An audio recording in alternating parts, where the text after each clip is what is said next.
দুনিয়ার প্রয়োজনগুলো আমাদেরকে বুঝতে দেয় না, কিন্তু সত্য এটাই, আমরা সবাই একটা গন্তব্যে পৌঁছব।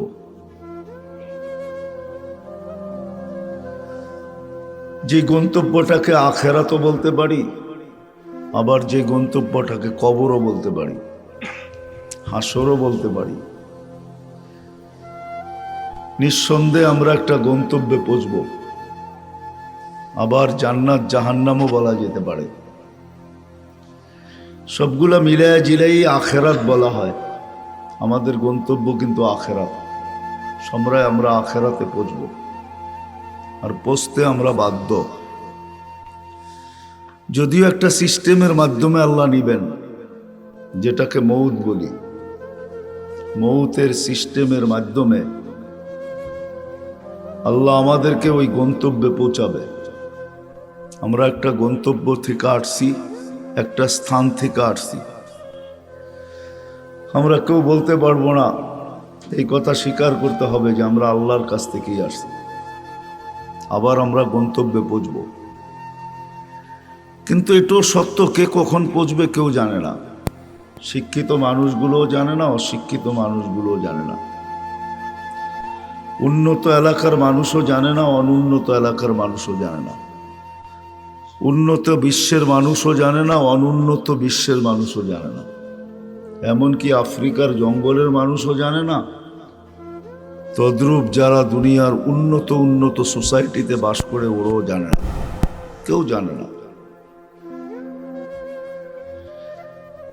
কিন্তু সত্য এটাই, আমরা যে গন্তব্যে পৌঁছব এটাই সত্য। কিন্তু যেটা বুঝাইতেছিলাম, কে কখন যাবে কেউ জানি না। যুবক অবস্থায় চলে যাবে, না বৃদ্ধ হয়ে যাবে, না সুস্থ অবস্থায় যাবে, না অসুস্থ অবস্থায় যাবে। কত মানুষ ঘর থেকে সুস্থ বাহির হয়, কিন্তু আমাদের এলাকা মাইকে এলান হয়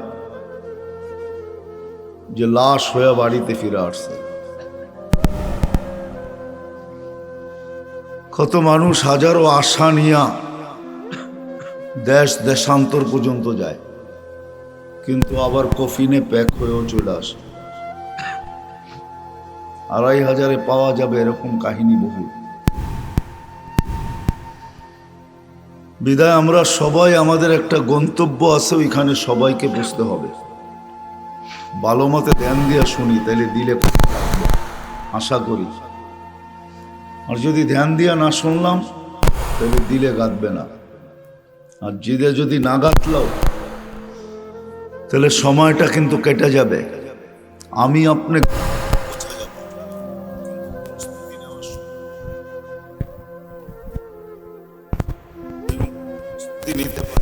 সময়ের ভিতরে,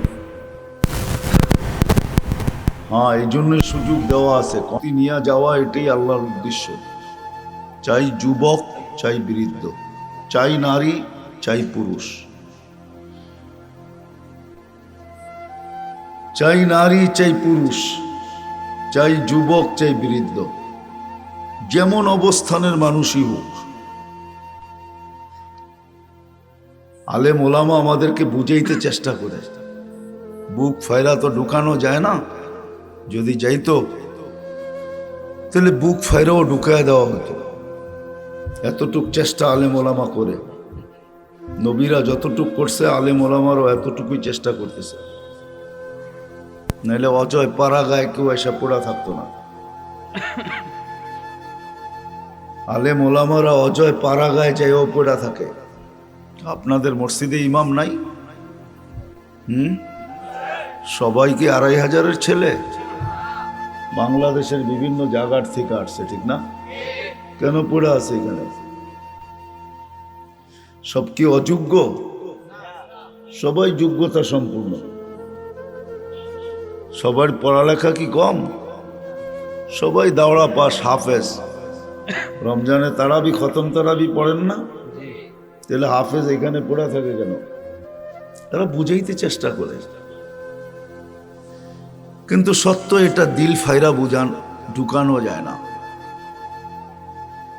যত ধ্যান খেয়াল দিয়া শুনবো, মনোযোগ দিয়া শুনব, তত আশা করি কথাগুলা দিলে গাঁথতে পারে। আমাদের সবার কিন্তু গন্তব্য আছে, গন্তব্যহীন আল্লাহ আমাদেরকে পাঠান নাই। তাহলে আল্লাহ রসুল চিৎকার দিয়া বুঝাইতেন না, মালি ওয়ালিদ দুনিয়া, আমার আর দুনিয়ার সম্পর্কটা কি? কাগারিবিন ইস্তাদাল্লা তাহতা শাজারাতিন সুম্মা রাহা। আমি তো ওই মুসাফির আর পরদেশীর মতো যে গন্তব্যের দিকে চলতে শুরু করলাম, চলমান। এটাও বলা যায় আমরা সবাই গন্তব্যের দিকে চলমান। রাত্র দিন আমাদেরকে গন্তব্যের দিকে আগে করতেছে, সকাল দুপুর বিকাল গন্তব্যের দিকে আমাদেরকে আগে করতেছে। এই এলাকায় নয়নপুরে যে কবরস্থান নাই এরকম না, আছে? হ্যাঁ, মানুষ আছে কবরস্থানে না নাই? হ্যাঁ, এরাও তো এই গ্রামের বাসিন্দাই ছিল, ঠিক না? দিন রাত এদেরকে কবর পর্যন্ত পৌঁছায় দিছে, আমাদেরকেও পৌঁছায় দিবে। অট্টালিকায় থাকি আর যেখানেই থাকি। হাজিমপুরে বনানী কবরস্থানে বনানীওয়ালারা থাকে। কবরস্থান বনানীর হইতে পারে, সোসাইটি বড় উন্নত হইতে পারে, ওকে ওর বাংলো ছেড়া কবরস্থানে যেতে হয়েছে, গন্তব্যে পৌঁছতে হয়েছে। আমাদেরকেও গন্তব্যে পৌঁছতে হবে। ভালো করে শুনি কাজে দিবে, আর যদি ভালো করে না শুনলাম তো কাজে দিবে না। বললাম না, আমাদের গন্তব্যের দিকে যাত্রা চলমান, দিন রাত আমাদেরকে আগে করতেছে। কাকে কখন সীমানায় পৌঁছাবে কেউ জানি না। আমরা তো গাড়ির অপেক্ষায় থাকি, আমাদের এই জীবনের গাড়িটা কারো অপেক্ষায় থাকে না, সে নিজে নিজে চলতে থাকে। সে বৃষ্টি দেখে না, বাদল দেখে না, তুফান দেখে না, কিচ্ছু দেখে না, সে তো তার গতিতে চলে। রাত দিন আমাদেরকে গন্তব্যের দিকে নিয়ে যাইতেছে। আমরা সবাই গন্তব্যের যাত্রী, কিন্তু সত্য এটাই, প্রস্তুতি ছাড়া গেলে চলবে না, যেখানেই থাকি না কেন। ২৫০০ এই এলাকায় থাকেন আর ২৫০০ প্রপারে থাকেন, বিলকুল। চাই গুলশানে থাকি আর বনানীতে থাকি, যেখানেই থাকি, প্রস্তুতি নিয়ে যেতে হবে। যে প্রস্তুতি নিয়ে যাবে, যুবকও যদি প্রস্তুতি নেয়, নারীও যদি প্রস্তুতি নেয়, পুরুষও যদি প্রস্তুতি নেয়, শুধু বাচ্চা আলাদা, বাচ্চার প্রস্তুতির প্রয়োজন নাই যতক্ষণ পর্যন্ত প্রাপ্তবয়স্ক না হবে। মাছুমিয়াতের নিষ্পাপের চাদর দিয়ে সে পেঁচানো আছে। বাচ্চা অবস্থায় যদি চলে যায় তার জন্য ভিন্ন কথা, কিন্তু যেই প্রাপ্তবয়স্ক হলো, চাই একদিনের জন্য হোক, চাই 2 দিনের জন্য হোক, একদিন আগে হোক আর 2 দিন আগে হোক, 2 দিনও না, 2 মিনিট আগেও যদি হয়, 2 মিনিট, এই 2 মিনিটের প্রস্তুতি নিতে হবে। 2 মিনিট সময় পেল, যুবক ভালো মতে শোনো, যৌবনের জোয়ার যদিও আমাদেরকে ভুলাইয়া দিতেছে, যুবকদের উদ্দেশ্যে তো এই প্রোগ্রাম, তো যুবকদেরই, বিদায় ভালো মতে শোনো। যৌবনের জোয়ার যদিও আমাদেরকে ভুলাইয়া দিতেছে, হাদিস কিন্তু এটাই বুঝায়, শাবাব লা ইয়াক্তারুকা শাবাবুকা। আল্লাহ বুঝাইতে চেষ্টা করতেছে, যৌবন যেন তোমাকে ধোঁকা না দেয়। পুরুষকে বুঝাইতেছে, পুরুষত্ব যেন তোমাকে ধোঁকা না দেয়। নারীকেও বুঝাইতেছে, নারীত্ব যেন তোমাকে ধোঁকা না দেয়। সবকিছু চতুর্দিকে ধোঁকা, আর ধোঁকার শিকার হতে আমরা বাধ্য। এই জন্য বারবার সতর্ক করা হতেছে, কাউকে যেন ধোঁকা না দেয়। আমাদের গন্তব্য আছে, গন্তব্যের যাত্রী আমরা, গন্তব্যের দিকে চলমান, ধাবমান এবং ছুটতেছি।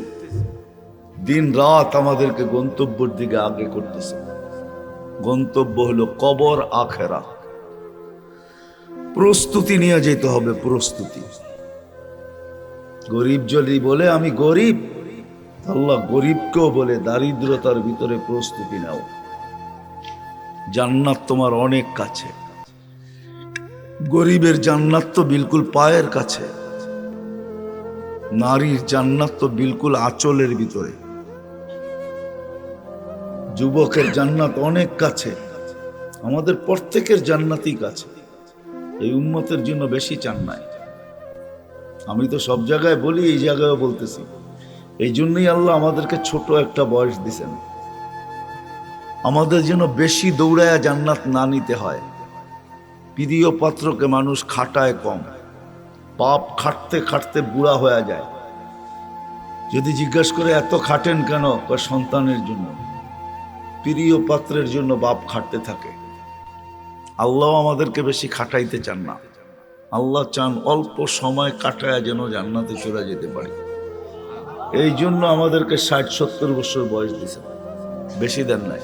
বেশি দিলে বেশি খাটতে হতো, এটাই চিরাচরিত নিয়ম। যার বয়স যত বেশি পেয়েছে তাদেরকে তত খাটতে হয়েছে। নূহ আলাইহিস সালাম 950 বছর, 950 বছরই খাটতে হয়েছে।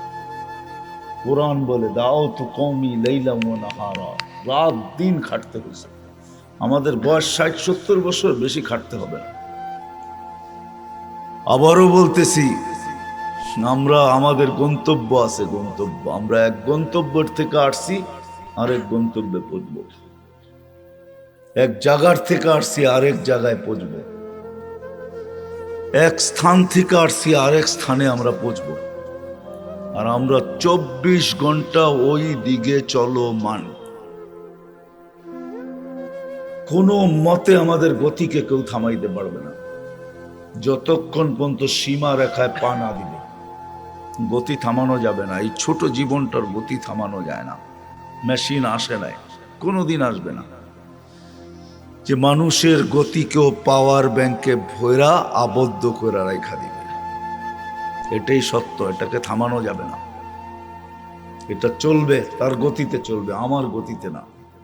যদিও সারাদিন বইলা বেড়াই জীবনটা আমার, কিন্তু এটার গতি আমার হাতে না। যদিও বলি দেহটা আমার, কিন্তু এটার কোনো অঙ্গের কন্ট্রোল আমার হাতে না। কি সত্য তো না? মানেন না? দেহর কোনো অঙ্গের কন্ট্রোল আমার হাতে না। অস্তিত্ব যিনি দিছেন, এটার বয়সের গতিও ওনার হাতে, দেহের গতিও ওনার হাতে। আমরা গন্তব্যের দিকে চলতেছি, কিন্তু প্রস্তুতি নিয়ে যেতে হবে। যে প্রস্তুতি নিবে, কসম খোদার, এটাই আল্লাহর ওয়াদা, যে প্রস্তুতি নিবে, যে প্রস্তুতি নিবে, সত্য এটাই, সেই কামিয়াব, সেই সফল। চাই যত গরিব ঘরের মেয়ে হোক, চাই যত গরিব ঘরের ছেলে হোক, চাই সে দুনিয়াতে যত গরিব হোক, মাসের পর মাস যদি চুলা নাও জ্বলে, আর যদি প্রস্তুতি নিল, তো কোরআনের কথাই সত্য, ইউতিহি মুলকান কাবীরা, আল্লাহ বলে বড় রাজত্ব তোমার জন্য অপেক্ষা করতেছে। জান্নাতের রাজত্ব তোমার জন্য।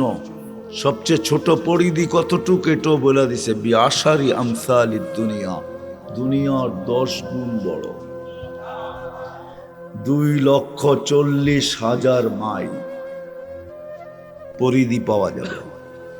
সাজানো পরিধি, কিচ্ছু সাজাইতে হবে না। হ্যাঁ, আল্লাহ পরিবেশ দিয়া দুনিয়াটা সাজাইছে, শুধু পরিবেশ দিয়া, নদী নালা গাছপালা তরুলতা পাহাড় পর্বত ফুল ফল দিয়া আল্লাহ দুনিয়াটা সাজাইছেন। বাকিটুকু আমাদেরকে মাথার গাম পায়ে ফেলা সাজাইতে হইতেছে। বহুত লোক এখানে আছে, জীবনটা পার হয়ে গেছে, এখন পর্যন্ত টিনের ঘর ছাইড়া 2টা ইট বসাইতে পারে না। নাই এই গ্রামে? হ্যাঁ, জীবন পার হয়ে গেছে, টিন ছাইড়া আজ পর্যন্ত দুইটা ইটের গাঁথনি লাগাইতে পারে নাই। বাংলাদেশ ছেড়া মালয়েশিয়া ঘুরা এসা দেখছে, তারপরও লাগাইতে পারে নাই। দেশ ছেড়া দেশান্তর হয়ে দেখছে, জান্নাত পুরাটা সাজায় রেখা দিছে। শুধু যায়া বুক করা শুরু করবো, আর কিচ্ছু না। একটাও সাজাইতে হবে না, না বিল্ডিং না সিল্ডিং, সব সাজানো আছে। এমন কিছু নাই যেটা সাজানো না আছে। শুধু কোরআন বলেন নাই, হাদিস বলেন নাই, আল্লাহর রসুল চোখে দেখা ঈশা বলছেন। পুরাটা ঘুরা ঘুরা দেখছেন, খুঁটা খুঁটা দেখছেন, প্রত্যেক গলি দেখছেন, এরিয়া দেখছেন। পুরা একটা দেখেন না, 8টা দেখছেন। 8টা জান্নাত না, পুরা 8টাই দেখছেন। কোন আলেম বলবে না এই কথা যে আল্লাহ রসুল একটা দেখা আসছে, বাকিটি দেখেন না, না সব দেখা আসছে। কে কিরকম পাবে এরকমও দেখা আসছে, নাইলে কেন এসা বললো ওমর তোমার বাড়িটা দেখা আসছে। বাহির দিয়া দেখছি এত সুন্দর, ভাবছিলাম ভিতরটাও দেখবো, কিন্তু তোমার আত্মমর্যাদার কথা মনে ওইটা দেখি নাই। তো চোখের পানি ছেড়া দিয়া বলছে কেন দেখলেন না? বাহির এত সুন্দর, ভিতরটা জানি কত সুন্দর বানাইছে, একটু দেখা আসলে তো বুঝতে পারতাম। আয়েশা বলছে আলী তোমার বাড়িটা আমার বাড়ির সামনে আল্লাহ বানায় রাখছে। আমি বারিন্দায় দাঁড়াবো, তোমাকে দেখবো, তুমি দাঁড়াইবা, আমি তোমাকে, তুমি আমাকে দেখবা। ফাতেমা আজকেও আমার কাছে, কালকেও আমার কাছে থাকবে, আমার থেকে দূরে থাকবে না। এক এক সাহাবীকে এক একটা বলছেন। জুবায়ের যেখানে গেছি জান্নাত জিজ্ঞাসা করছে তুমি কবে আসবা, সব দেখা ঈশা বলছে। প্রস্তুতি নিয়ে যেতে হবে আমাদের। কি পাইলে প্রস্তুতি হবে এটাও শিখাইয়া দিয়েছেন। কি পাইলে, কোন জিনিসটা পাইলে প্রস্তুতি হয়ে যাবে, সহজে প্রস্তুতি হবে।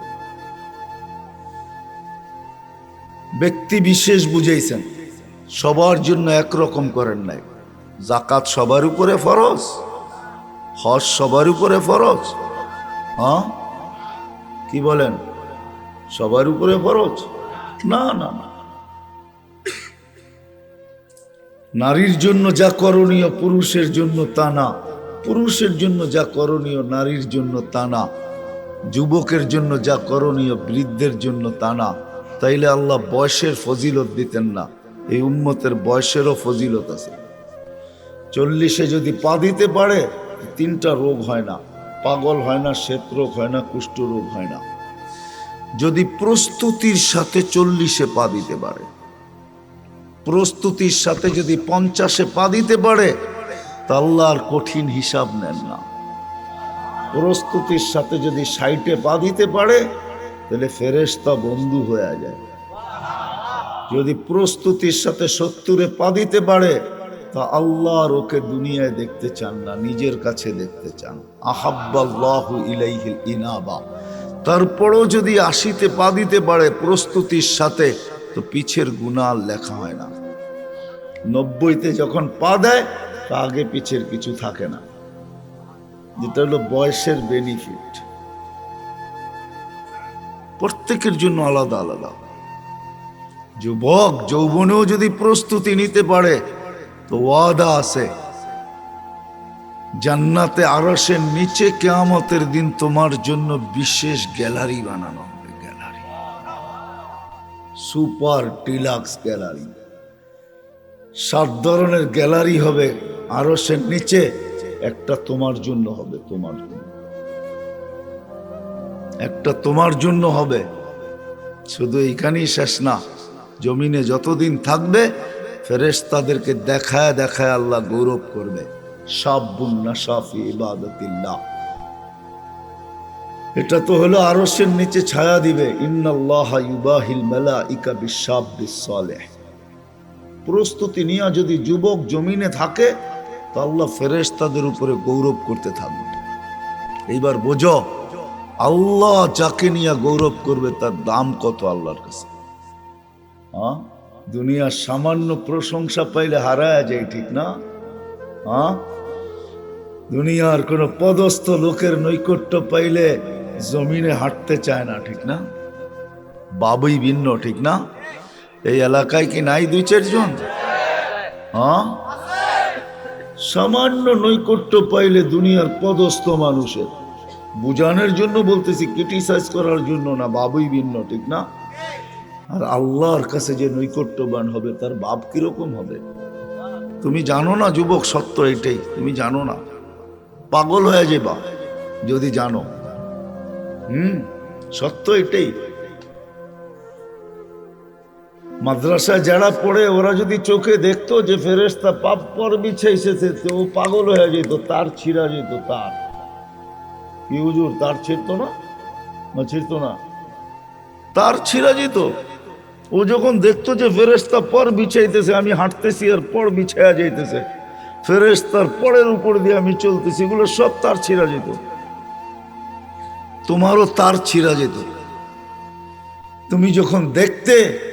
নইলে হিত কিতাবে কেন আসতো যে এক রাস্তা আরেক রাস্তার উপরে গৌরব করে? কিতাবে কেন আসতো বালুর কণা পর্যন্ত তার জন্য ইস্তেগফার করে, সমুদ্রের মাছ পর্যন্ত ইস্তেগফার করে? এগুলা যদি উদ্ভাসিত হতো, চোখের সামনে দেখতাম, তাহলে আমাদের সব তার ছিঁড়া থাকতো। পাবনার এক হাসপাতালে যথেষ্ট হতো না, প্রত্যেক এলাকায় এলাকায় হাসপাতাল হইতে হতো, পাগলের হাসপাতাল, সব পাগল হয়ে যেতাম। আল্লাহ রসুল বইলা দিছে, দেখায় দেয় নাই। এই জন্যই তো হাদিসে আছে, আল্লাহ রসুল বলছে দোয়া করতে চাইছিলাম, নিষেধ করে দিছে, নাইলে কইরা দিতাম দোয়া। তোমরা যে আপন জনকে দাফন করো, যেন আল্লাহ দেখায় দেয় যে দাফন করার পরে কি ঘটে। তাইলে তোমরা একজনও আপন জনকে দাফন করতে না। ভালো হইলে তো করতো, আর ভালো না হইলে কেউ করতো না, কান্দের থেকে ফালায়া থুয়া দৌড় দিত। ওটা ওইখানেই দুর্গন্ধ হইতো, সারা দুনিয়া দুর্গন্ধে ছড়ায় যেত। এই জন্য দোয়া করেন নাই। ঠিক তদ্রূপ এরকমই প্রস্তুতি যদি যুবক জানতো, যদি আল্লাহ উদ্ভাসিত করত যে প্রস্তুতি করলে কি ঘটে, রাস্তা দিয়া গেলে রাস্তা কি বলে, গাছের পাশ দিয়া গেলে গাছ কি বলে। আল্লাহ রসুলেরটা শুধু জানায়া দিছিলেন দুই চারটা আমাদেরকে বুঝানোর জন্য। আল্লাহ রসুল যখন গাছের পাশ দিয়া যেতেন তো গাছ সালাম দিতেন, আসসালামু আলাইকা ইয়া রাসূলুল্লাহ। এখনো মসজিদে সাজারা মক্কায় রাখা আছে, রাখা নাই? হ্যাঁ, ওটা কোন সাজারা, কোন গাছ যে আল্লাহ রসুলকে সালাম দিত? এখনো পাথর রাখা আছে, যেই পাথর আল্লাহ রসুলকে দেখা সালাম দিতেন। আমাদের যদি এরকম হইতো তাহলে আমরা পাগল হয়ে যেতাম। আল্লাহ রসুল তো সইতে পারছেন, আমরা সইতে পারতাম না, আমরা তো পাগল হয়ে যেতাম, মাথা নষ্ট হয়ে যেত। এই জন্য আমাদের গন্তব্য আছে, আমরা গন্তব্যের দিকে ধাবমান, চলমান, ছুটতেছি, গন্তব্য আমাদের দিকে আসতেছে। কে কখন যাব কেউ জানি না, কিন্তু প্রস্তুতি নিয়ে যেতে হবে। দুনিয়ার পরিচয় পরিচিতি শেষ না, এটা এইখানের জাআলনাকুম শুউবান ওয়া কাবাইলা লিতাআরাফু। কোরআন সুস্পষ্ট করছেন, দুনিয়ার তোমাদের পেশায় বিভক্ত, বংশে বিভক্ত, দেশে বিভক্ত, এরিয়ায় বিভক্ত, বর্ণে বিভক্ত, ভাষায় বিভক্ত। দুনিয়ার এই বিভক্ত শুধু হলো লিতাআরাফু, আপোষে চিনার জন্য, একজন আরেকজনকে চিনার জন্য। এটা দুনিয়ার, এটা আখেরাতের না, এটা কবরের না, এটা হাসরের না, এটা মিজানের না, এটা পুলসিরাতের না। আবারও পিছে যাইতেছি, প্রথমেই বলছিলাম আমাদেরকে বুঝতে দেয় না অনেক কিছু, যদিও শিক্ষিত তারপরও বোঝে না, যদিও বিবেকমান তারপরও বোঝে না, যদিও বুদ্ধিমান তারপরও বোঝে না, বুঝতে চায় না। প্রথমেই বলছি আমি বোঝেন আর না বোঝেন এটাই সত্য। দুনিয়া আমাকে দেখাইতে পারবে না, কোনো মেশিন আসে নাই। আমাদের শরীরে লবণ আছে, 1 ইঞ্চি লবণ বাহির করা দুনিয়ার কোনো মেশিন দেখাইতে পারবে না। আমাদের শরীরে চিনি আছে, দুনিয়ার কোনো মেশিন নাই আমাদের থেকে চিনি বাহির করে এক রোয়া দেখায় দিবে। আমাদের শরীরে লোহা আছে, দুনিয়ার কোনো মেশিন আসে নাই, 1 ইঞ্চি লোহা বাহির করে দেখায় দিবে। কিন্তু দুনিয়া এটা মানেন না? নাইলে আয়রন ট্যাবলেট কেন খায়, নাইলে সুগার কেন বাড়ে? ঠিক না? আমিও সুগারের রোগী, তো ডেলি তো খালি চিনি প্যাকেট করে করে বেচতে পারতাম, ঠিক না? কি বলেন, ঠিক না? কিন্তু মানতে হয়, এটাই সত্য। বিদায় আমাদের কথাই, কোরআন হাদিসের কথাই সত্য। আপনি মানেন আর না মানেন, প্রস্তুতি নিয়ে যেতে হবে। সহজে কিভাবে কি পাইলে প্রস্তুতি হয়ে যাবে, আল্লাহ রসুল আল্লাহ এটা বুঝাইছেন যে হেদায়েত পাইলেই প্রস্তুতি হয়ে যাবে। এই জন্যই সূরা ফাতিহায় প্রত্যেককে বলছে ইহদিনাস সিরাতাল মুস্তাকিম।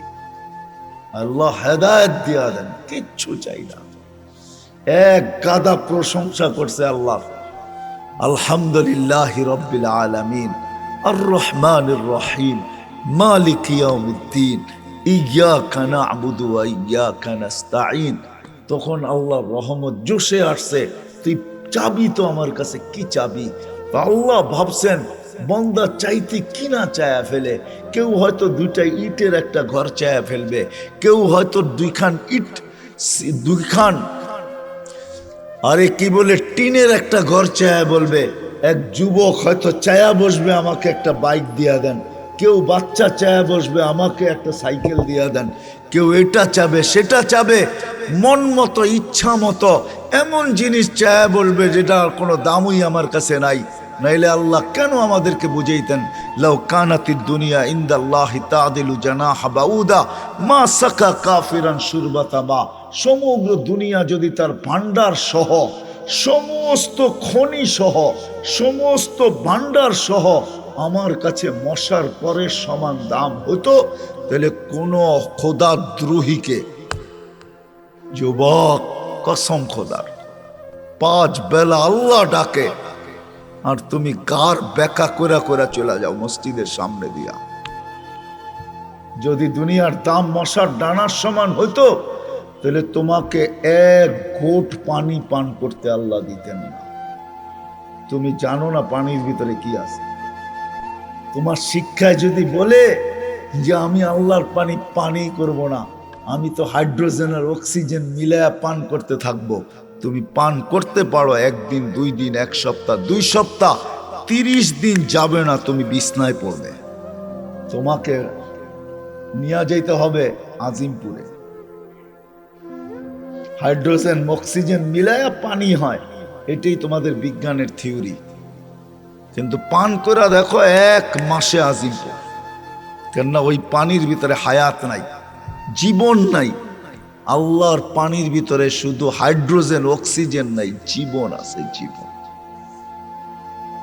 এই জন্যই আল্লাহ বলছেন দুনিয়ার দাম যদি হইতো মশার ডানার সমান, কোন খোদাদ্রোহীকে, আল্লাহকে মানবে না আর আল্লাহর পানি ব্যবহার করবে, কাউকে পানি ব্যবহার করতে দিতেন না।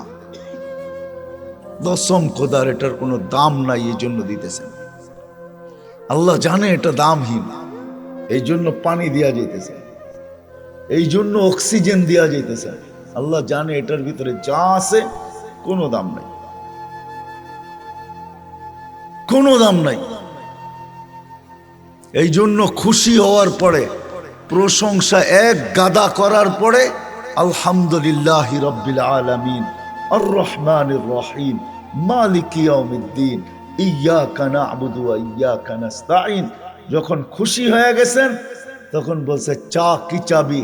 তখন নিজেই ভাবছেন এ তো ওইটাই চাবে যেটা চোখে দেখে, এ তো ওইটাই চাবে যেটা কানে শোনে, এ তো ওইটাই চাবে যেটা সারাদিন ভাবে। কি সারাদিন কি ভাবি? বোঝেন আমার কথা? এটাই তো ভাবি, ঠিক না? হ্যাঁ, আরেকটা বলবো, সারাদিন তো এই ছোট জীবনটা নিয়েই ভাবি, সারাদিন তো দেহটা নিয়েই ভাবি। আল্লাহ বলে ও তো এটাই চাবে, আর কি চাবে? বাচ্চা যেরকম চিপস ছাড়া আর কিছু চায় না, চকলেট ছাড়া কিছু চায় না, ও তো এটাই চাবে। তা আল্লাহ বলে এটার তো কোনো দামই নাই, ও তো এটাই চাবে। তা আল্লাহ নির্ধারণ করে দিছে কি চাবি, যেটা চাইলে, যেটা পাইলে তোর প্রস্তুতি হয়ে যাবে। ঠিকানা জান্নাত হবে, কবরও জান্নাতের বাগান হবে। কিয়ামতের দিন উঠবে তো আরশের নিচে ছায়া মিলবে। যেটা মিললে পুলসেরাত তোমার কাছে মাপ চাবে, যেটা মিললে চির শান্তির জায়গা জান্নাত মিলবে। তো আল্লাহ নির্ধারণ করছে আমার কাছে চাও, ইহদিনাস সিরাতাল মুস্তাকিম, সিরাতে মুস্তাকিম চাও। আল্লাহ সিরাতে মুস্তাকিম চিনবো কি কইরা, যে আমি যে পাইলাম চিনবো কি কইরা? তো আল্লাহ মডেল দিয়া দিতেছেন, সিরাতাল্লাযীনা আনআমতা আলাইহিম, এরা হলো মডেল, এদের দিকে তাকাও। কারা মডেল? কুরআন আবার বলে দিছেন, মিনান নাবিয়্যিনা ওয়াস সিদ্দিকিনা ওয়াস শুহাদা ওয়াস সালিহিন হাসুনা উলাইকা রাফিকা। আল্লাহ মডেল দাঁড় করায় দিছেন। এক তো শুধু বলছেন হেদায়েত পাইলেই প্রস্তুতি হয়ে যাবে, কিন্তু হেদায়েত পাবো কোথায়? তো বলছে আনআমতা আলাইহিম গায়রিল মাগদুবি আলাইহিম ওয়ালাদ-দাল্লিন। এটা বলে দিছেন। বলছে আল্লাহ বুঝে তো আসলো না, তো আল্লাহ কোরআনে আরেক জায়গায় মডেল দাঁড় করায় দিছেন। এরা হলো হেদায়েত পানেওয়ালা মডেল, এদের পিছনে চলো, এদের অনুকরণ করো, এদের অনুসরণ করো, এদের মতো নিজেকে বানাও। এদের মতো যদি বানাইতে পারো, এদের মতো যদি তৈরি করতে পারো, হায় কসম খোদা এটাই সত্য, আমাদের মা বোনরা যদি রাবেয়া বসরির মতো হইল, হায় এই জামানায় রাবেয়া বসরির মতো লাগবে না। হাদিস শর্ট করে দিছে, আইয়ুমা ইমরাআতিন আমানাত আলা রাব্বিহা, ঈমান তো মাতৃকুলে দিয়ে পাঠাইছেন আল্লাহ, ঈমান তো মাতৃকুলেই পেয়ে গেছেন। সাল্লাত খামসাহা ওয়া সামাত শাহরাহা, 5 ওয়াক্ত নামাজ পড়লো, রমজানের রোজা রাখলো, আতাআত বালাহা, স্বামীর অনুগত্য হইল, শরীয়ত মোতাবেক পর্দা করলো। হায় আল্লাহর রাসূল বলেন জান্নাতের 8 দরজা হইতে যেটা দিয়া মনে চায় ঢুকো। সহজ করে দিছেন।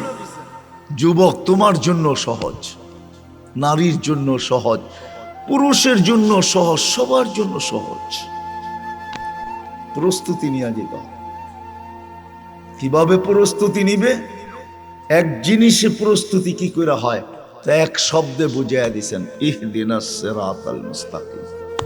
সারাদিন চাও, রাগ হয়ে যাবেন? বলবো বলবো নামাজে তো ইহদিনাস সিরাতাল মুস্তাকিম বলি, এইখানে পীরের মুরিদও আছে, আমি চেহারা দেখতেছি, একজনও নাই যে নামাজের বাহিরে তসবিহ নিয়া ডেলি 100 বার পড়ছে ইহদিনাস সিরাতাল মুস্তাকিম, ইহদিনাস সিরাতাল মুস্তাকিম, ইহদিনাস সিরাতাল মুস্তাকিম। আপনি লা ইলাহা জিকির করেন তো ইহদিনাস সিরাতাল মুস্তাকিম কি চাওয়া যায় না? না যায় না? হ্যাঁ, নামাজের বাইরে কয়জন আল্লাহর কাছে চাই ইহদিনাস সিরাতাল মুস্তাকিম, ইহদিনাস সিরাতাল মুস্তাকিম।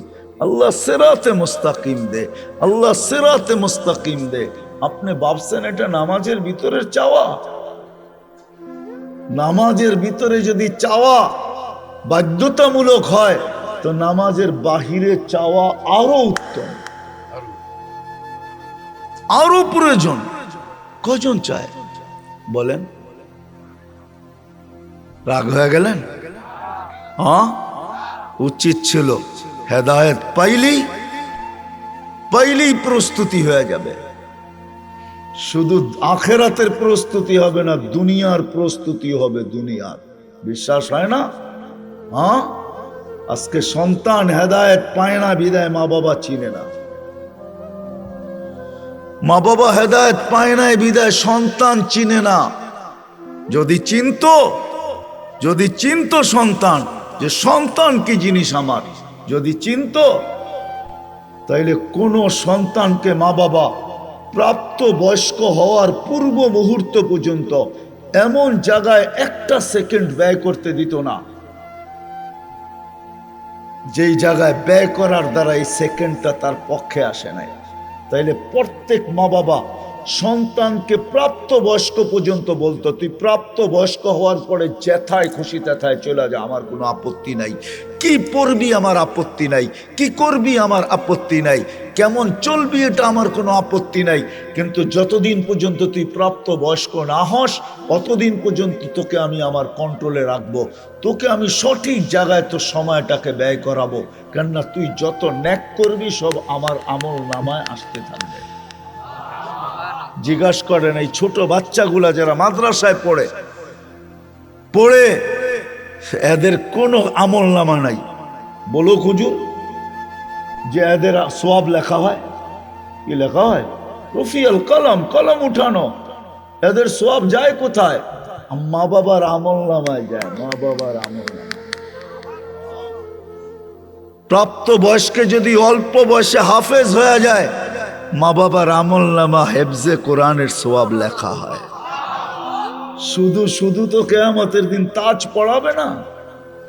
তাহলে কোন মা বাবা তার সন্তানকে প্রাপ্ত বয়স্ক হওয়ার আগে ওই জায়গায় সময়টাকে ব্যয় করাইতো না, যেই জায়গায় ব্যয় করানোর দ্বারা সময়টা তার আমল নামায় আসে না। তাহলে প্রত্যেক মা বাবা ওই জায়গায় ব্যয় করতেন। যদি হেদায়েত পাইতাম, যদি হেদায়েত পাইতাম, কোন সন্তান মা বাবাকে বৃদ্ধাশ্রমে দিয়ে আসতে পারে না। যদি হেদায়েত পাইতো, কোনো সন্তান মা বাবার সামনে চোখ বড় করতে পারে না। চোখ বড় করা বোঝেন? ওয়াসাইনাল ইনসানা বিওয়ালিদাইহি ইহসানা, আল্লাহর চিৎকার, কোরআনের চিৎকার, মা বাবার সাথে সদয় ব্যবহার করো। ওয়াকফিদ লাহুমা জানাহাদ দুল্লি মিনার রাহমা ওয়া কুল লাহুমা কাওলান কারীমা। তাহলে ও বুঝতো যে আমি শুইব, মা বাবা আমার উপর দিয়া চৈসা যাবে, উফ পর্যন্ত করবে না। চোখ বড়, বাবার কলার ধরবে মোবাইলের জন্য। যা খুশি তা বলে যুবকরা, মা বাবা মোবাইল দিতে পারে না, অ্যান্ড্রয়েড সেট দিতে পারে না, নতুন ব্র্যান্ডের বাহির হয়েছে দিতে পারে না, টাকা দেয় নাই, দিতে দেরি করতেছে, যা খুশি তা বলতেছে। এমন পর্যন্ত বলতেছে জন্ম দিলা কেন, তোমার পিটায় পয়সা নেওয়া দরকার। কি যুবক রাগ হয়ে গেল? বলো না, না বলো না। তুমি জানো পেটে রেখে কি কষ্ট করছে? জানো? হিমালয়ে উঠানো এর চেয়ে সহজ। আল্লাহ হিমালয়ে উঠানোকে সহজ বলেন নাই, কঠিন বলেন নাই। আল্লাহ বলছে ওয়াহনুন আলা ওয়াহনিন। কোরআন হুজুরদেরকে তর্জমা জিজ্ঞাসা করো, ওয়াহনুন আলা ওয়াহনিন। তোর মা তোকে পেটে নিয়া কষ্টের স্তূপ জমায় দিছে, কষ্ট, কষ্টের পাহাড়ের উপরে পাহাড় রাখছে। বাবা সারা দিন পরিশ্রম করে নিজের ইজ্জতকে, আমিত্বকে, নিজের ব্যক্তিত্বকে জমিনের সাথে মিশায়া দিয়া, হায় ঢাকা শহর কেন, এই গ্রামের বাইকালো মাঝে মাঝে থাপ্পড় খায়া বাড়িতে ফিরে। গালি তো ডেলি খায়, ঠিক না? না খায় না? কি যুবক তোমরা গালি দাও না? সুযোগ পাইলে তো থাপ্পড়ও বসায় দাও, ঠিক না? না দাও না? ও থাপ্পড় কার জন্য খাইছে? ওর জন্য? কার জন্য? বিবি বাল বাচ্চার জন্য। তারপরের দিনও বাইক নিয়ে বেরিয়েছে, অটো নিয়ে বেরিয়েছে। যদি ওরা জিগে কালকে তো দেখলাম থাপ্পড় খাইতে, চোখের পানি ছেড়া দিয়া বলবে বিবি বাল বাচ্চা আছে। এদের দিকে তাকায় বাহির হয়েছে। তুমি জানো না বাবা কত কষ্ট করে তোমাকে মানুষ করছে, বড় করছে। আজকে বাপের সামনে চোখ বড়। হায় হায়, আমার সমাজকে যে কেমনে বুঝাইলে বুঝবে আমি জানি না। আমি বাসাও পাই না, ডেলি দোয়া করি আল্লাহর কাছে যে আল্লাহ কিছু এরকম শিখান, কিছু এরকম দেন যে জাতির বুক ফাইরা ঢুকাইতে পারবে। কিছু মানুষ তৈরি হয়, কিছু তোমাকে চিনে, তোমার রসুলকে চিনে, কিছু প্রস্তুতি নিতে পারে। জমিনটা যেরকম বরকতময় আছে এরকম বরকতময় থাকে। তুমি যেরকম আমাদের উপরে খুশি, এরকম খুশি থাকো, নারাজ না হও। কসম খোদার দোয়া করি, চাই আল্লাহর কাছে আমাদের সবচেয়ে বেশি আমরা গন্তব্যের প্রস্তুতি হবে হেদায়েত পেলে। হেদায়েত কারা পাইছে? তো আল্লাহ মডেল দাঁড়া করায় দিছেন, মডেল দাঁড় করায় দিছেন। মিনান নবিয়্যিন, নবীরা তো নাই, সিদ্দিকিন এদেরকে তো চিনি না, সুহাদা এরা কারা তারাও তো জানি না, কিন্তু এক দল তো আছে এখনো, এক দল এখনো আছে, এক দল এখনো আছে, সলিহিন এক দল এখনো আছে। হক্কানি আলেম ওলামা এই জমানার সবচেয়ে বড় সালেহিন। হক্কানি আল্লাহ ওয়ালারা এই জমানার সবচেয়ে বড় সালেহিন। হক্কানি আলেম ওলামাদের চেয়ে এই জমানার সবচেয়ে বড় সালেহিন কেউ নাই। এরাই সালেহিন। হাসুনা উলাইকা রফিকা। আল্লাহ ঘোষণা দিতেছেন, ওয়াহওয়া সুসংবাদ, মালা ওদের জন্য যারা এদের সঙ্গী হবে, এদের সঙ্গী। আসেন, কথা আমার শেষ, আর লম্বা করতে চাইতেছি না। আসেন, হক্কানি আলেমদের পিছনে চলি, এদের পিছনে চলো যুবক, একের দিন নির্দেশনা মাইনা চলো। এরা তোমাকে ওইটাই দেখাবে যেটা মুহাম্মদুর রাসূলুল্লাহ সাল্লাল্লাহু আলাইহি ওয়াসাল্লাম দেখায় গেছে। রাসূলুল্লাহর জিন্দেগি দেখাবে তোমাকে, আর কিচ্ছু দেখাবে না। যদি তা না হইতো, যদি তা না হইতো, আমি তো বলি, জানি না কে কিরকম ভাবে, কি ব্যাখ্যা করে, আমি তো বলি তাইলে এরা অজয় পাড়াগায় গ্রামে কোনোদিন 5,000 7,000 বেতন নিয়ে পড়ে থাকতো। কত বেতন আপনাকে মসজিদের ইমামের? হ্যাঁ, কত বেতন? হ্যাঁ হ্যাঁ, অটো চালাইলে কয় টাকা কামানো যায়? হ্যাঁ, কেন ওরা অটো চালায় না? অক্সফোর্ডের ডিগ্রি লাগে, আমেরিকা থেকে ডিগ্রি আনতে হয়, ঢাকা ইউনিভার্সিটিতে মাস্টার্স করতে হয়, ঠিক না? কোন দেশের থেকে লাইসেন্স আনতে হয়? কিচ্ছু লাগে না, তো কেন চালায় না? কেন গ্রামগঞ্জে পড়ে থাকে? কেন মাদ্রাসাগুলায় পড়ে থাকে? কেন আপনাদের হাতে পায়ে ধরে? কেন আপনাদের ছেলে পেলেকে হাতে পায়ে ধরে পড়ায়? ওপেন দুনিয়া এখন, যা খুশি তা করে পয়সা কামানো যায়। কেন করে না ওরা? সারা রাত্র নামাজ পড়ে নিত, আল্লাহ আল্লাহ করে নিত, দিনের বেলা রুজি কামাইতো, কেন করে না? ওরা জানে এখানে দায়িত্ব কাঁধে। করতে পারি, কিন্তু কালকে কি মুখ দেখাবো? আল্লাহ তো আমাকে আকাশে নির্বাচিত করছে, আওরাসনাল কিতাবাল্লাযীনা ইসতাফাইনা মিন ইবাদিনা। শুধু এই দায়িত্ব গ্রহণ করেন নাই, সারা দিন 5 ওয়াক্ত পড়ান না। ও জানে আমি চলে যেতে পারি, কিন্তু ডাব্বার কি হবে? আমি তো ইঞ্জিন, গন্তব্যে কিভাবে পৌঁছবে এরা? এদেরকে নিয়েই তো আল্লাহ রসুলের কাছে যেতে হবে, আল্লাহর কাছে যেতে হবে। এই জন্য পুরা থাকে। একজনও তো এখানে নাই। রাগ হয়ে যাবেন বলবো, একজনও তো এখানে হবে কিনা জানি না, যে আলেম ওলামাদের কাছে যে নিজের সূরা ফাতিহাটাকে সহি পড়ে না ভুল পড়ে এটা লেখায় নিছে। রাগ হয়েন না, পীরের মুরিদ তো হইছেন, রাগ হয়েন না, চিল্লা 3 চিল্লা তো দিছেন, তাবলীগও করেন, মুরিদও হয়েছেন, টুপিও আছে, দাড়িও আছে, পাগড়িও আছে, জুব্বাও আছে, সুব্বাও আছে। আজ পর্যন্ত কোনো হক্কানি আলেমের কাছে যাইয়া বলি নাই আমার সূরা ফাতিহাটা শোনেন আর লেখা দেন নিচে যে আমি সহি পড়ছি। আমার সূরা ইখলাসটা শোনেন, অথচ সূরা ইখলাস দিছিল আল্লাহ মোহাব্বত করে। হুজুর বলবে আল্লাহর পরিচয় মানি, আমি আল্লাহর পরিচয়, কিন্তু সূরা ইখলাস দিছিলেন আল্লাহ মোহাব্বত করে। মোহাব্বত বুঝেন?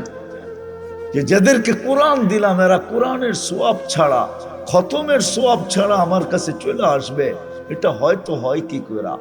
এটা সম্ভব তো সম্ভব কি করে? সওয়াব ছাড়া আমার কাছে কিভাবে চলে আসবে? খতমের সওয়াব ছাড়া। তো আল্লাহ সূরা ইখলাস নাযিল করছেন, বলছে একবার পড়বি 10 পারা, দুইবার পড়বি 20 পারা, তিনবার পড়বি 30 পারা। তিনবার পড়তে দেরি, খতমের সওয়াব তোর আমলনামায় আমি আল্লাহ লিখতে দেরি করব না। তুই যখন আমার কাছে আসবি তো খতমের সওয়াব তোর আমলনামায় ভরপুর থাকবে। ডেলি একবার পড়লে 1 খতম, তিনবার পড়লে 1 খতম, 365 দিন তিনবার ডেলি পড়লে 365 দিনে 365 খতম। 40 বছর বাঁচলে 365-কে 40 দিয়ে পূরণ দেন, কত খতম? 50 বছর বাঁচলে কত খতম? 80 বছর বাঁচলে কত খতম? কবরে যাওয়ার পরে তো দেখবে কোরআনের খতম দিয়ে ওরে কোরআনই ডাইকা রাখছে। সমস্ত আজাব সাজাব রে বলবো দূরে সর, আমি কোরআন। হাদিসে আছে, হাদিসে আছে। আমার কথা মেনে নেন, ওলামাদেরকে বলি তালাশ করে নেন, হাদিসে আছে।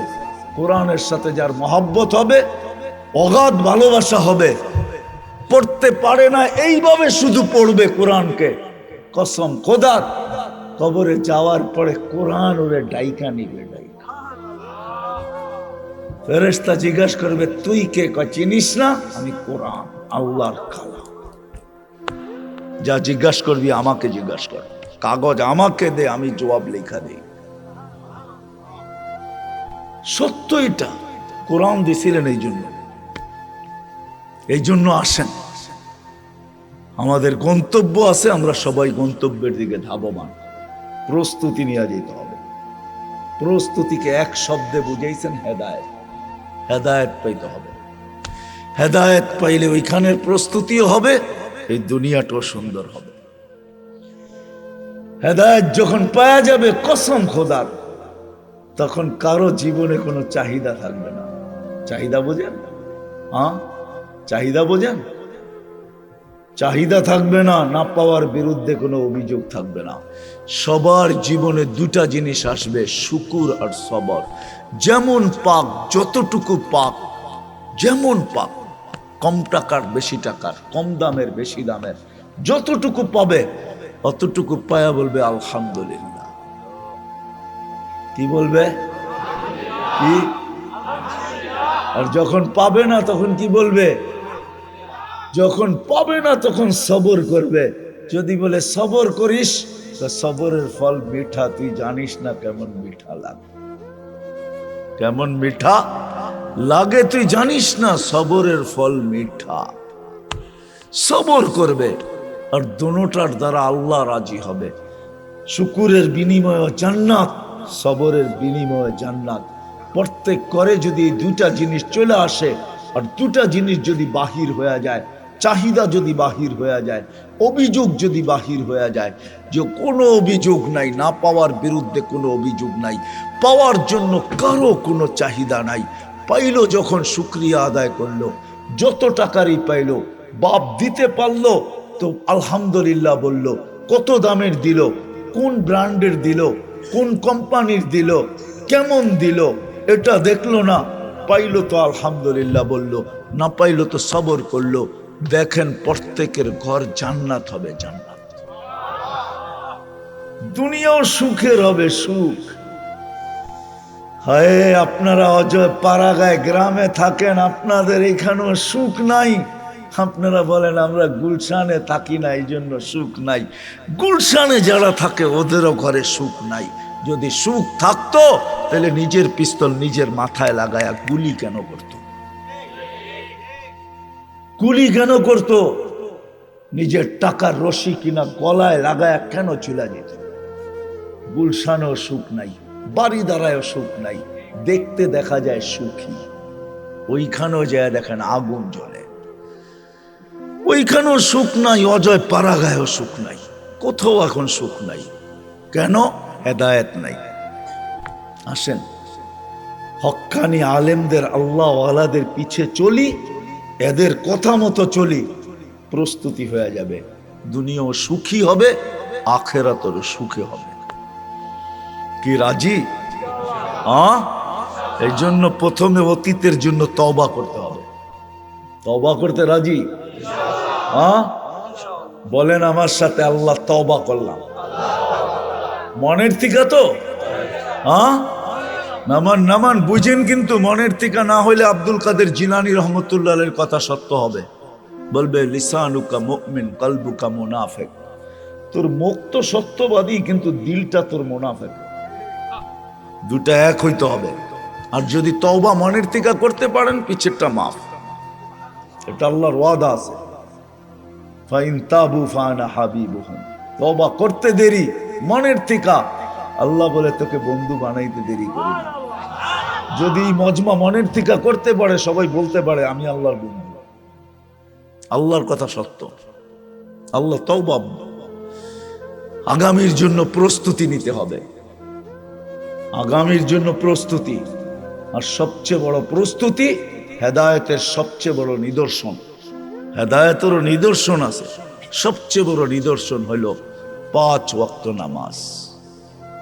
কি 5 ওয়াক্ত মানেন?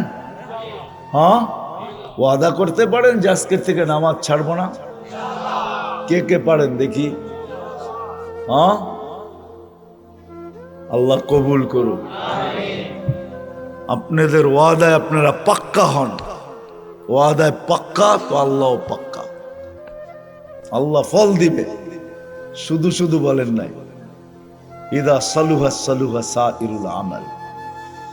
নামাজ ওকে, জিন্দেগি ওকে, নামাজ কমপ্লিট, জীবন কমপ্লিট। এই জন্যই তো আমি বলি এই উম্মত যদি কিছু না করত, 5 ওয়াক্ত নামাজ পড়তো, তাহলে পাখির মতো আল্লাহ আমাদেরকে পালতেন। ওয়াহমুর আহলাকা বিসসালাত ওয়াসতাবির আলাইহা লা নাসআলুকা রিজকান নাহনু নারযুকুকা ওয়াল আকিবাতু লিত-তাকওয়া। শুধু নামাজ পড়তো। 5 ওয়াক্ত নামাজ যদি উম্মত পড়তো, তাহলে বিজয়ের ঝান্ডা সব সময় আমাদের বাড়ির উপরে কুদরতিভাবে উত্তোলিত থাকতো। সত্য এটাই, যদি 5 ওয়াক্ত নামাজ পড়তো।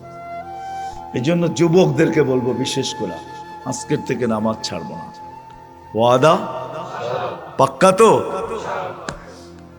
আর একটা কথা বলবো, প্রথম তো বলেই দিছি, হক্কানি আলেমদের পিছে চলেন, এদের সাথে সম্পর্ক জোড়েন, ভালোবাসা রাখেন, এদের কথা মতো চলেন, এদের থেকে জিজ্ঞাসা করে করে চলেন। সব তো মানতে পারবেন না, এটাও সত্য, কিন্তু সীমারেখা দিয়া গেছেন আল্লাহ রসুল, 100 ভাগের 10 ভাগ মানলেও চলবে।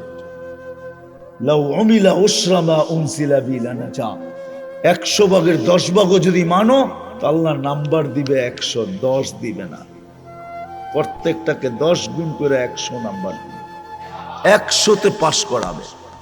যদি এতটুকু না পারি, তো আল্লাহ রসুল আরো নামায়া দিয়া গেছেন, কমায়া দিয়া গেছেন, ছাড় দিছেন, মূল্য ছাড়, হ্রাস দিয়া দিছেন। বলছে এক সময় আসবে, লাউ তামাসসাকা বিসুন্নতি, একটাও যদি মাইনা ওটাতে জ্বলতে জ্বলতে কবর পর্যন্ত পৌঁছতে পারে, 100 শহীদের সওয়াব হবে। এই জন্যই তো আমি বলি, হায় আমার সমাজের যুবক যদি জীবনে একবারও আল্লাহ রসুলের স্টাইলে চুল কাটতে পারতো, আল্লাহ রসুলের স্টাইলে চুল, আল্লাহ রসুল যেমন বলছে, কাইটা যদি বলতো যে আমি জীবনে একবার কাইটা রেখা দিতেছি, কিয়ামতের দিন অবশ্যই দেখা হবে, ওই দিন আমি বলবো আপনার স্টাইলে একদিন চুল কাটছি, কি দিবেন দেন। কিন্তু আফসোস, আমার সমাজের যুবক তো আল্লাহ রসুলের স্টাইলে চুল কাটতে চায় না, কমসে কম চুলটা এটাও তো কাটতে চায় না, রসুলের সুন্নতের উপরে চলতে চায় না। এই জন্য হক্কানি আলেমদের থেকে জিজ্ঞাসা করা করা চলবে, লাভ কিয়ামতের দিন দেখবো ইনশাআল্লাহ। চলবেন তো? আর যুবকদের পায়ে হাত রেখা বলবো, আল্লাহকে নারাজ না করি, এমন কিছু করো না যে আল্লাহ নারাজ হয়ে যায়। আল্লাহ যদি নারাজ হয়ে যায়, তাহলে লানত কিন্তু তোমার পর্যন্ত থাকবে না। ইদা উসিতু গাদিবতু, আল্লাহ বলে আমি যদি নারাজ হয়ে যাইতো, আমি রাগ হই। ওয়াইদা গাদিবতু লাআনতু, আর আমি যখন রাগ হইতো লানত বর্ষণ করতে থাকি। ওয়াল্লানাতু তাবলুগু সাবআন মিনাল ওয়ালাদ, 7 জেনারেশন পর্যন্ত পৌঁছবে। এই জন্য তোমাদের পায়ে হাত দিয়ে বলি, আল্লাহকে নারাজ করো না, এমন কিছু করো না যে আল্লাহ নারাজ হয়ে যায়। আল্লাহ নারাজ হয়ে যায়। কসম খোদার আমি 2-4টা তোমাদেরকে দেখাই। সারা বৎসরে এরকম কিছু পর্ব আসে যেগুলা তোমরা করে বেড়াও। আল্লাহ কোন দিন নারাজ হয়ে যায়, কোন দিন নারাজ হয়ে যায়, জমিন রে হুকুম দিয়া দেয়, লাউ আমারতুল আরদা লাবতাল আতকা ফি বাতনিহা, জমিনকে হুকুম দিয়া দিবে। 2 দিন আগে মনে হয় দিয়া দিছিল, যার কারণেই তুর্কির মতো দেশ এখন কি কি ধ্বংস লীলায় রূপান্তরিত। হাজারে যে পচে আল্লাহ জানে, কয় হাজারে যে পচে আল্লাহ জানে। এখন পর্যন্ত পুরা উদ্ধার শেষ হয় না, চলতেছে, ঠিক না? আল্লাহ আমাদের উপরে নারাজ না হয়ে যায়। এমনি তো 24 ঘন্টা নারাজই করো যুবক। 24 ঘন্টায় নেটে দেখতে থাকো আর মজা নিতে থাকো, ঠিক না? নারাজ তো হয়। প্রত্যেক ঘরে টেলিভিশন চলতেছে, প্রত্যেক 4 দোকানে টেলিভিশন চলতেছে, চ্যানেল পরিবর্তন করতেছে, দোকানদার দেখতেছে কে বেশি খায়। ও যদি বলে এই চ্যানেল বন্ধ করে ওই চ্যানেল চালু করো, 100-র উপরে চ্যানেল চলতে থাকে সারা দিন, ঠিক না? এমনি তো নারাজ করার কত অবস্থাই আছে, কিন্তু কিছু তো বৎসরে আসে। তোমাদের পায়ে হাত দিয়া বলি, 14 তারিখ আসতেছে, আল্লাহকে নারাজ করুন। করবা? কে অঙ্গীকার করতে পারো? যুবকদেরকে বলতেছি, পায়ে হাত রেখে আল্লাহকে নারাজ করো না, নামাও।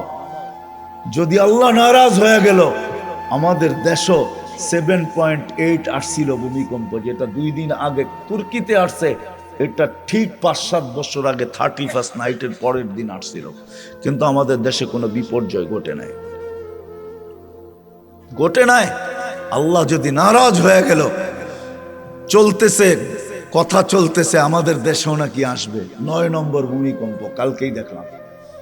আমি তো আল্লাহর কাছে দোয়া করি, আল্লাহ আমাদের দেশে আনেন ভূমিকম্প, কিন্তু কোনো বিপর্যয় ঘটায়েন না। আপনি দেখায় দেন যে এই দেশের মাটির সাথে আপনার ভালোবাসা আছে।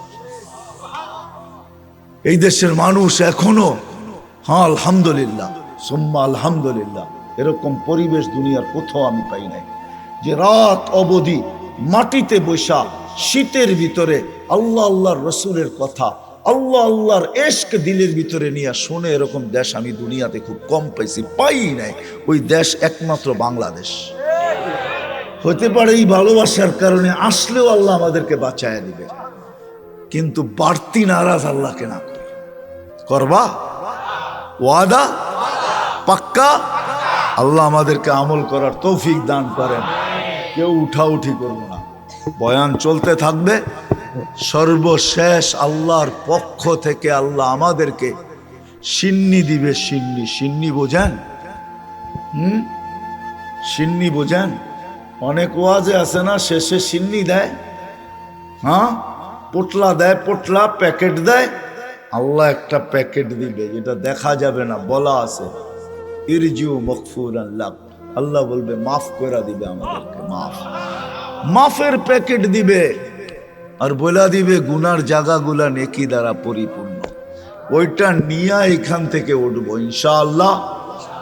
ওয়াদা পাক্কা?